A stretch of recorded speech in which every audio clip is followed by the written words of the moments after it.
Islamabad high court ने फवाद चौधरी के नाकाबिले जमानत वारंट गिरफ्तारी मुअत्तल कर दिए हैं। इस्लामाबाद हाईकोर्ट का फवाद चौधरी को 20 जुलाई को इलेक्शन कमीशन के सामने पेश होने का हुक्म।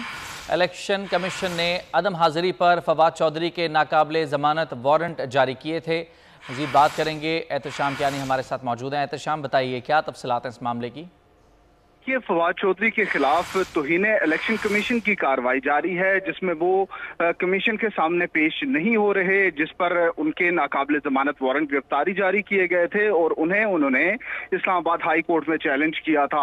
आज उनकी दरखास्त पर समाअत हुई। इस्लामाबाद हाई कोर्ट के जस्टिस तारिक महमूद जहांगीरी ने समाअत की और अदालत ने ये इस्तफसार किया कि आपके खिलाफ ये कार्रवाई इलेक्शन कमीशन में जारी है, वो भी एक अदालत है, तो आप उसके सामने पेश क्यों नहीं हो रहे। फवाद चौधरी के भाई फैसल चौधरी एडवोकेट अदालत में पेश हुए।